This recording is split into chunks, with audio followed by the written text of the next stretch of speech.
Sylvester Stallone had seen many ugly things in his lifetime, on screen and off, but nothing quite prepared him for what happened that cool morning at his ranch in Hidden Valley, California.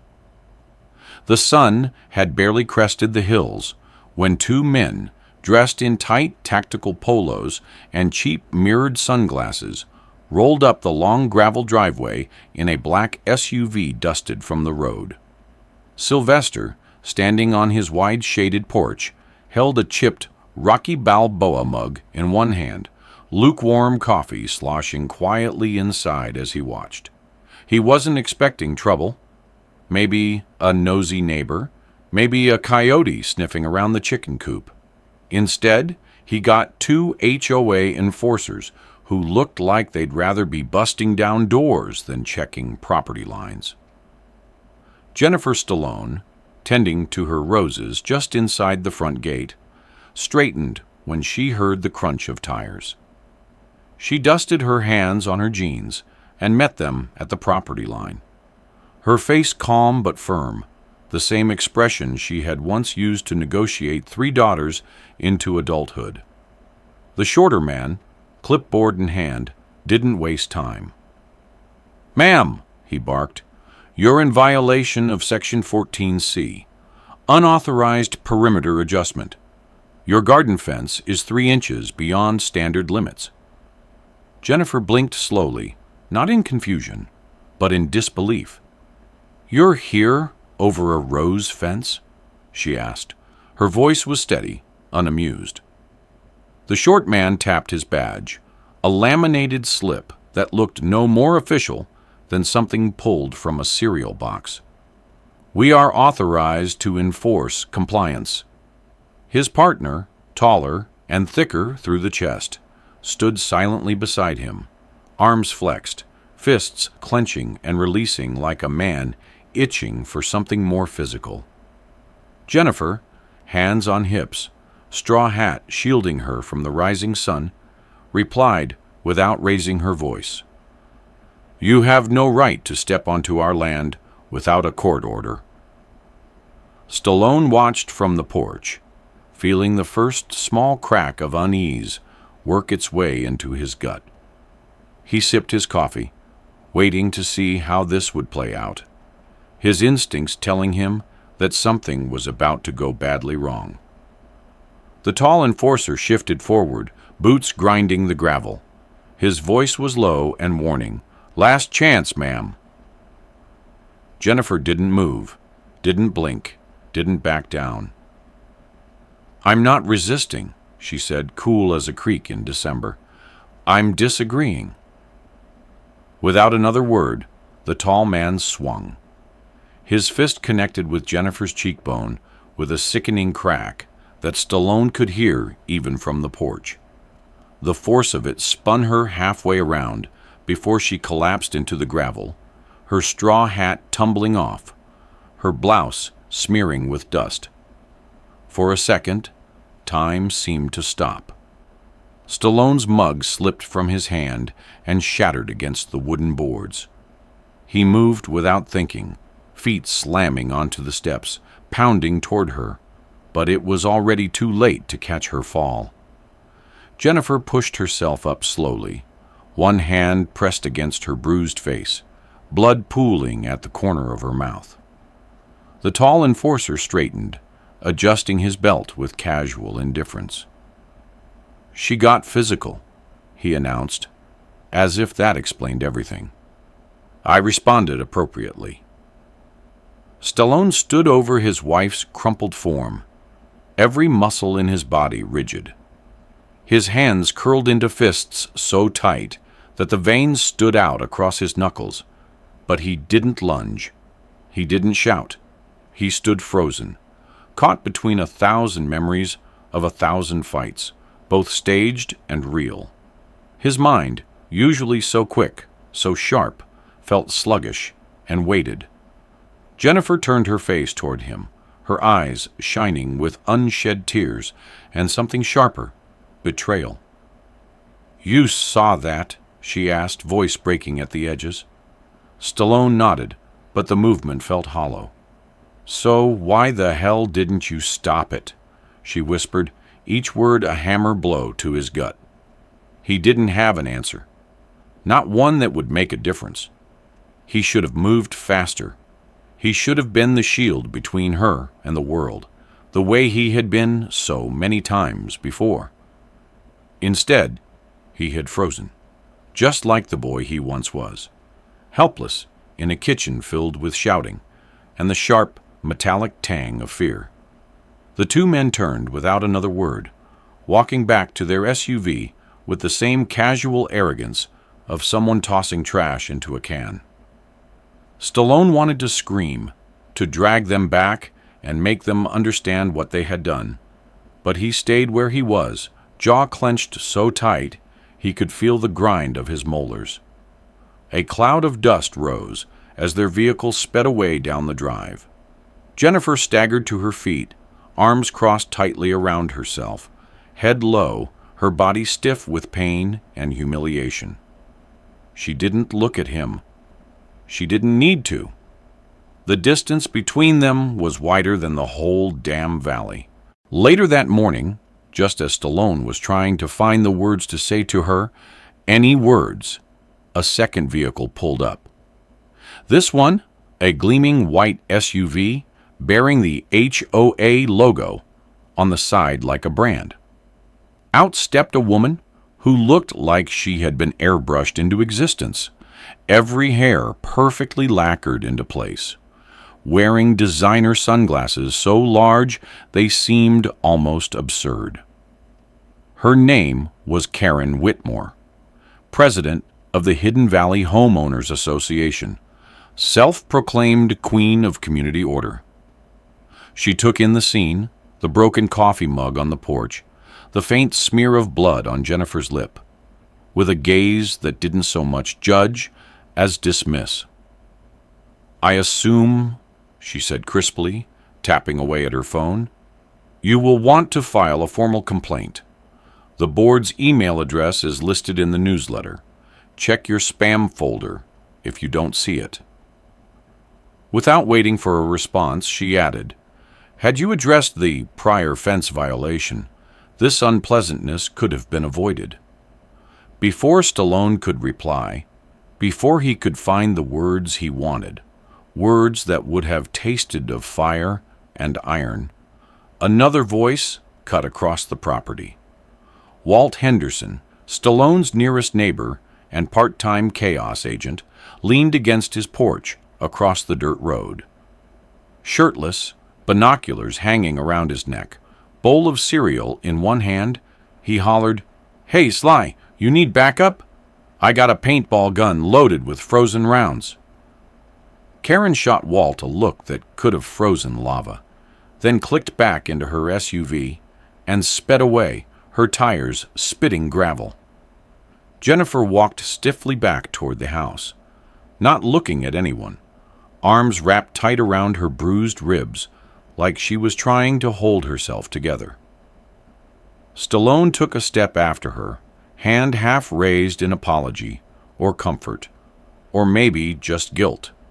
But she flinched, not enough to make a scene, but enough to carve a canyon through his chest.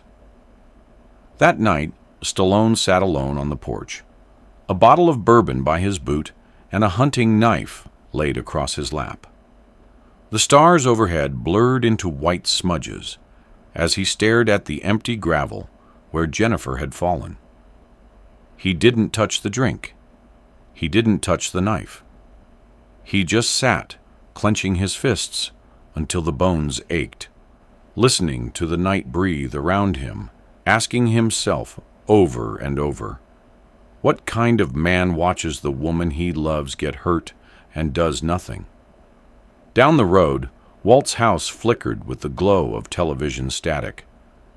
The old man had left his ham radio running, the faint crackle of static and coded chatter filling the cool night air. Sometimes Walt had told him once, it wasn't the punch that broke a man. It was the one he didn't throw. The next morning broke heavy and thick, the kind of morning where even the birds stayed silent a little longer, as if the whole world was waiting for something ugly to unfold. Stallone rose early, slipping into a worn gray hoodie and jeans, the leather of his boots whispering against the porch steps as he made his way down to the drive. Jennifer didn't say a word as he left, didn't even look up from the breakfast table where she sat, silently peeling an orange with slow, mechanical precision. He could see the faint outline of the bruise on her cheek, purple blooming into blue around the edge, and it made his stomach knot in a way that no opponent in a ring ever had. Stallone crossed the gravel and checked the fence himself, running his hands along the wood, feeling the roughness of it scrape his palms. 3 inches. That was all it had taken to invite violence onto their land. Not vandalism, not crime. 3 inches of fence line. Around mid-morning, Walt drove over in his battered green golf cart, a jug of what he proudly called kombusta tucked under one arm, and a battered ham radio under the other. He pulled up, engine wheezing, and sat beside Stallone without speaking at first. They stared out over the hills, over the brown patch of grass still churned from where Jennifer had fallen. Walt finally broke the silence, his voice low and thoughtful. "You know they're not going to stop, right? Bullies don't stop because you ask nice. They stop when you draw a line. They're too scared to cross." Stallone said nothing. He already knew it. Every scar on his body, every lesson learned the hard way, had taught him that truth. But it was one thing to know it, and another thing entirely to act on it when the cost was measured in the people you loved. Walt reached into the back of the cart and pulled out a battered laptop covered in conspiracy stickers. "I got something you need to see," he said. "Drone footage." He handed the laptop over, and Stallone watched the grainy black and white video roll. It showed the 2 enforcers standing at the gate, the punch, the way Jennifer crumpled. But what chilled Stallone wasn't just the violence. It was the audio Walt had cleaned up, a whisper caught between the static and wind. "Use the wife. He'll snap." And again. Each time, the meaning sank deeper into his bones. This wasn't an accident. It wasn't an overreaction by a hot-headed enforcer. It was a setup, a baited hook they had laid, counting on Stallone's old instincts to take over, to give them the excuse they needed to ruin him. Walt leaned forward, elbows on his knees. Recognize the voice? Stallone nodded grimly. He recognized it all right. It belonged to Ray Dobbs, a man Stallone had once served alongside in the military, a man whose temper and carelessness had ended his career in disgrace. Stallone had filed the report that had seen Ray dishonorably discharged, a report that had haunted Stallone ever since, even though he knew he had done the right thing. And now Ray was back, older, but no wiser, working for Karen Whitmore's HOA militia. It wasn't about offense. It was about revenge, about breaking Stallone down in the one place he had thought he could finally let down his guard. That night, Stallone sat outside again, but this time there was no bourbon, no helpless clenching of fists. This time, he had a plan. He spent the hours before dawn stringing new tripwires, setting up cameras Walt had cobbled together from broken drones and old smartphones, reinforcing the old barn doors with steel bars and silent alarms. It wasn't paranoia. It was preparation. They had fired the first shot. Stallone had every intention of making sure there would not be a second. Jennifer watched him from the kitchen window, her face unreadable. She didn't come outside, didn't offer help, but she didn't tell him to stop either. That night, Stallone didn't sleep. He patrolled the fence line in the dark, the faint beep of the sensors reassuring him that if they came again, he would be ready. It wasn't long before the next move came. Just after noon, 2 days later, a black SUV rolled slowly down the drive again, kicking up a trail of dust. Stallone was already waiting at the gate, arms crossed, wearing a plain black jacket and a cold look that didn't invite conversation. Karen Whitmore stepped out first, flanked by 2 new enforcers. One of them, Ray Dobbs, bruises from the last encounter, still visible beneath his dark sunglasses. Karen approached with her usual air of detached authority, holding a tablet tucked against her chest like a shield. "Mr. Stallone," she began, her voice syrupy and sharp all at once. "You are in continued violation of HOA codes. Failure to comply will result in legal action." Stallone didn't respond. He simply stared at her, his silence heavier than any words. Karen hesitated, sensing the difference, but pressed on. She motioned for Ray and the new man to move toward the gate. They stepped forward and triggered the first tripwire. A loud metallic snap filled the air as a net hidden under the gravel whipped up and tangled their legs. Ray cursed loudly as he hit the ground, struggling to free himself, while the younger man flailed uselessly, covered in dirt and shame. Karen's face turned a brilliant shade of red. "This is assault!" she screeched, fumbling for her phone. But before she could hit record, Walt's old speakers, hidden in the barn rafters, crackled to life, blaring a mixture of distorted emergency sirens and recorded commands in Russian, a leftover from Walt's Cold War nostalgia projects. The new man scrambled to his feet and bolted, sprinting back to the SUV without looking back. Ray wasn't so lucky. He untangled himself just in time to trip another wire, triggering a burst of harmless but blinding flash powder that sent him reeling. Karen stumbled after him, dignity shredded, screeching threats that dissolved into hoarse gasps as she slipped and nearly fell herself. Stallone watched without moving, not smiling, not laughing, just watching. Jennifer stood in the doorway of the house, arms crossed, her face as hard as iron. She said nothing. She didn't need to. The message was clear. This was no longer a home they could intimidate. It was a fortress. Ray glared back at Stallone from the SUV, wiping dust and shame from his face. "You think this is over?" he shouted. Stallone tilted his head slightly, a boxer sizing up an opponent who didn't know he had already lost. "It was over when you touched my wife," Stallone said quietly. Ray spat something unintelligible and slammed the SUV door. Karen didn't even look back as they sped away. That night, Stallone sat on the porch again, watching the darkness settle over the hills, feeling the shift in the air. This time, he didn't feel helpless. This time, he didn't feel broken. He felt ready for whatever came next.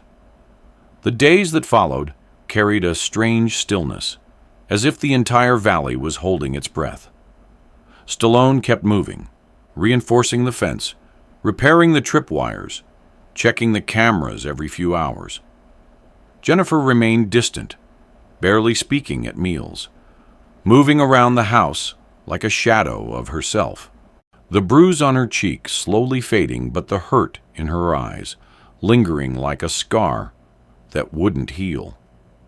Stallone knew that catching the HOA thugs in their own trap wasn't enough. They would regroup. They would try another angle. Bullies didn't quit because they lost one round. They changed tactics. Sure enough, 3 days later, it wasn't black SUVs or enforcers that arrived at the ranch. It was a certified letter, hand-delivered by a nervous teenager in an oversized safety vest. Stallone opened it carefully, reading each word twice. The HOA was filing a civil suit accusing him of aggravated assault, malicious endangerment, and creating a hostile environment. The fine was astronomical, the kind of number that made even Hollywood veterans raise an eyebrow. They weren't just trying to scare him now. They were trying to bankrupt him, to erase him. Walt showed up an hour later, as if summoned by instinct, a laptop under one arm and a grim expression on his weathered face. Together they sat on the porch, going over every piece of footage, every recording, every document. Walt had already anticipated this move. He handed Stallone a thumb drive with redundant backups stored across multiple clouds. "They're gonna cut the footage," Walt said. "Spin the story. Make you the villain." Stallone nodded, jaw tightening. He wasn't surprised.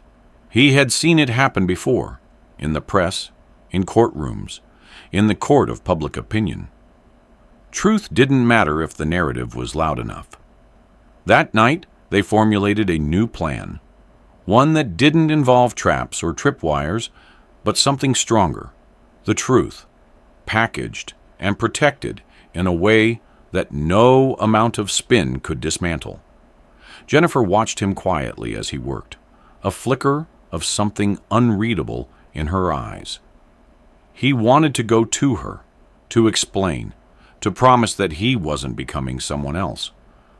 But promises felt cheap now, and he didn't have the right words anyway. So he worked, letting the hours bleed into one another, until exhaustion became a distant hum.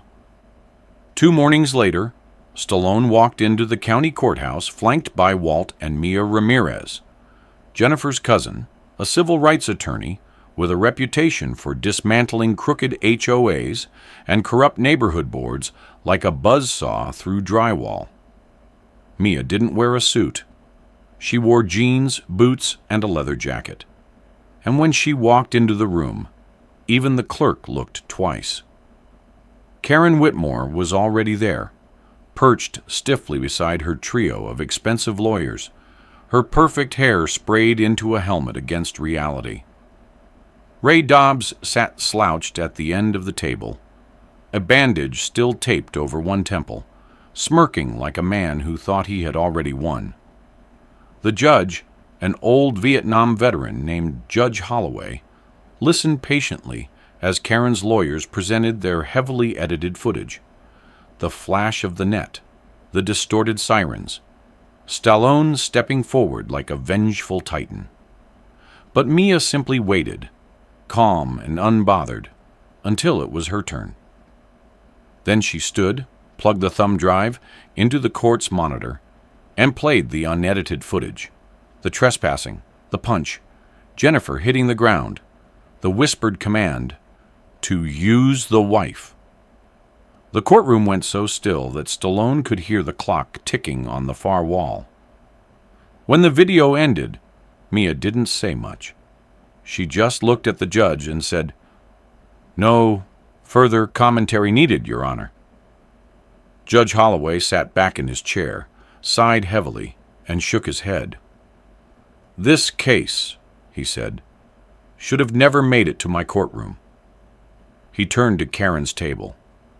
"You trespassed, you assaulted, you conspired, and now you want to cry foul because your intended victim refused to roll over and die."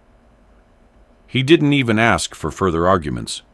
He signed a dismissal with prejudice, awarded counter damages to Stallone, and issued restraining orders against Karen, Ray, and the HOA's so-called compliance team. Effective immediately, the HOA's authority over the Stallone property was null and void.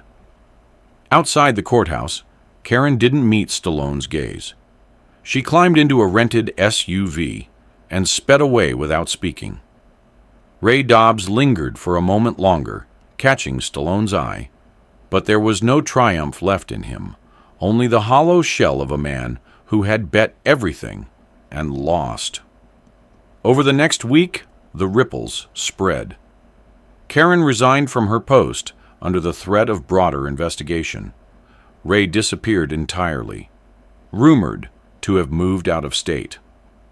The HOA leadership scrambled to distance themselves from the fiasco, issuing half-hearted apologies and blaming individual bad actors for what had happened. Stallone didn't care about their apologies. He cared about the silence that finally settled over his home. He spent days dismantling the traps, pulling down the cameras, patching the ground where the tripwires had been. Jennifer watched him from the porch, arms folded across her chest, not speaking but not leaving either. It was a fragile peace, built not on words but on exhausted understanding.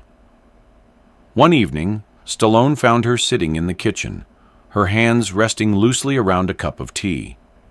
He stood in the doorway, feeling heavier than he ever had in the ring, not sure how to start. Jennifer broke the silence first. "I never needed you to fight for me," she said, voice low. "I needed you to stand with me." Stallone nodded, the weight of it sinking into him like cold water. He crossed the room and sat across from her, reaching out slowly, as if she might vanish if he moved too fast. She didn't flinch this time. She placed her hand over his, her fingers rough from gardening, steady and real. Outside, the stars began to climb the sky, and for the first time in a long while, the ranch felt like home again. Not a fortress, not a battleground, just home. Stallone knew that peace was never permanent. There would always be new battles, new threats, new reasons to be ready. But for now, he could sit still, could breathe, could simply be. Walt stopped by the next evening, dragging a cooler full of cheap beer and a grin so wide it made his sunburn look worse. He flopped into a chair beside Stallone and cracked open a can.